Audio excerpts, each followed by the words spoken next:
So, Archer Beterbiev's coach John Scully has an interview recently. He's asked about Canelo's future plans with Archer Beterbiev and how he looks at Archer Beterbiev and Canelo overall, and how he thinks of Canelo as a fighter. And he said a lot of things. He said some things about Canelo's a good fighter and everything, but he just felt like Bivol in the fight with Bivol was just he just looked great physically, and Canelo's just not a natural one light heavyweight. But but he also said that he didn't like the rehydration clause that Canelo brought forward against Sergey Kovalev. He felt like it was stupid and embarrassing, and he said that that's just not something that you want to try to bring into boxing. You know what I'm saying? Overall, I think the Kovalev had to come in. He couldn't eat between Friday and Saturday morning, I guess, and we would say he couldn't weigh over 175. Sometimes they'll say like 179 or something like that, or 180. But uh, I think it's about 185. So Kovalev definitely couldn't. He had to watch what he had to eat prior to fighting Canelo, which is hard. That drains your energy and kind of your mind and focus and body and everything is trying to focus on your weight and what you're doing. It's not good, you know what I'm saying, just overall. So it's an advantage. It's an advantage, especially if both fighters aren't. It's an advantage, especially for a smaller guy. It's an advantage, but it's something that he accepted as well, though. So you can't really look at it like that. But at the same time, overall, a lot of legends and coaches and different guys they don't really like things like that. And he was just saying overall that he felt like the it's just stupid and embarrassing for the sport of boxing because a lot of guys like Duran when he went up to fight Hagler, he didn't really try to put any stipulations on any catch weight or anything like that, and he fought Hagler well for most of the fight.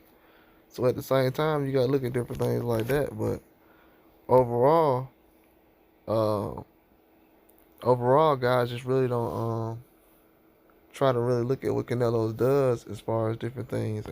He just said overall, it's just like asking a guy to box you with one arm tied behind your back. And it's just not something that in the sport of boxing a lot of people kind of like to have done, especially guys who are coaches and they fight at certain weights like Artur Beterbiev and he's been fighting that same weight all these years, and that's a hard thing to do in a career, especially when you're aging. He's up that high in age, so his advantage is kind of like staying in shape.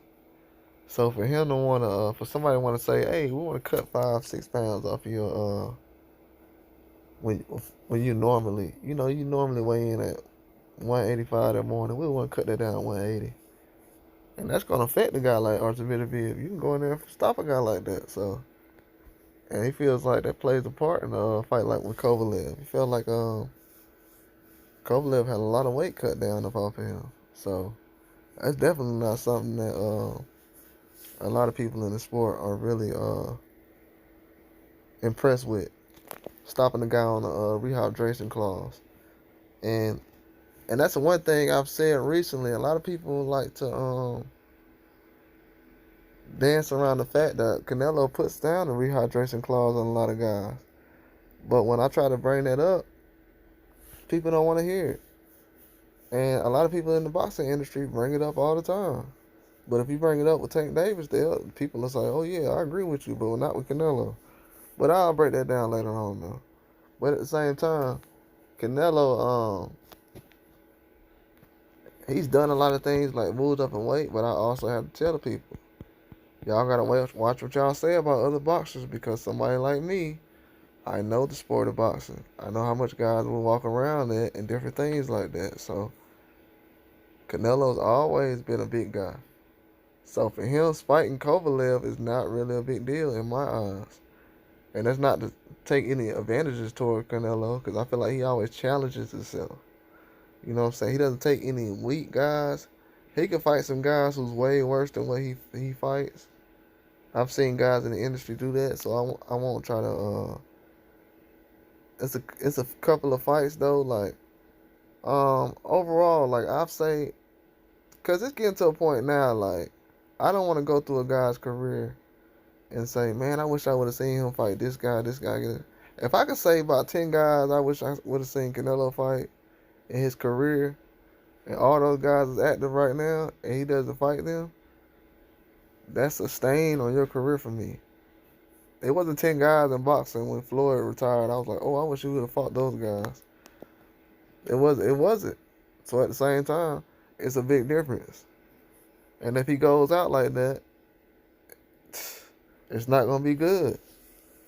That's why I'm saying, like, I gotta put the same pressure on him that everybody's putting on all these other boxers.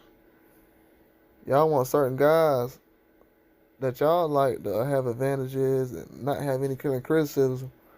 But when it comes to our boxers, it's like, oh, well, we're going to criticize them. We're criticizing everybody. And nobody's getting loose.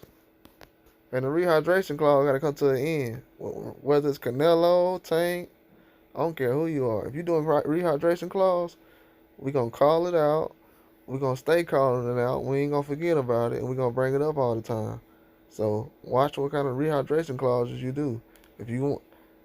Hey, you wasn't crying when you did a rehydration clause when you put it in there. So, hey, you live with it then. You gotta live with it then, for now. So, only way you can change that is you can go back in the ring with no rehydration clause. But right now, we don't really respect those. Well, nobody does that. It don't matter who does it. We don't respect those. That's why everybody gets criticized for it. And Kovalev said something about it. But, people will say, oh, that was just an excuse and everything. But when other guys lose or they look bad in the fight, we got excuses for them. But when it's other guys on the other side of the playing field, it's different. We know Canelo used that as an advantage. Certain guys don't really care about stuff like that.